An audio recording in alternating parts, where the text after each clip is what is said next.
I'm meteorologist Cheetah Craft with your latest Hurricane Dorian update. So still a Category 2, but barely holding on to that strength. I'll get to more on that in just a moment. Wanted to show you the latest spaghetti plot. So these are models all forecasting Hurricane Dorian to continue on a west-northwest path.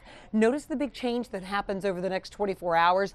It will gain strength, organization as a major hurricane. That's a Category 3 or higher, and potentially making landfall along the east coast of Florida as a Category 4. Here's the latest satellite imagery. You're really starting to see that well-defined eye with Hurricane Dorian. So maximum sustained winds at 110 miles per hour.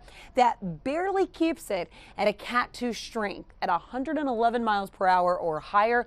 That is what would deem it as a major hurricane, so a Category 3 or higher. And I'm expecting that, if not this afternoon, early tomorrow morning. Let's get back to the track, because I know a lot of you are saying, where exactly is this headed? And this is the only thing in the latest advisory that has shifted just ever so slightly. So this Cat 2 becomes a Cat 3 within the next 24 hours, as early as today, potentially tomorrow, remains that way for Saturday. And then as we head into Sunday, notice that's when we're expecting a Category 4 hurricane, and it remains that way even as it interacts with a few islands just before it makes landfall near West Palm Beach, but almost, if you look at the direct line, right over Jupiter. So if you are familiar with the East Coast of Florida, which I know a lot of you are out there, it's almost taking a direct hit over Jupiter, and then that's just north of the West Palm Beach area. Remains a Cat 3 for almost 24 hours, and then it continues to weaken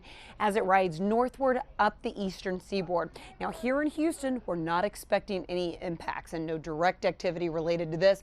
Let me show you why. So the upper level wind currents are what we look at to kind of dictate the flow and direction of where this hurricane is expected to travel.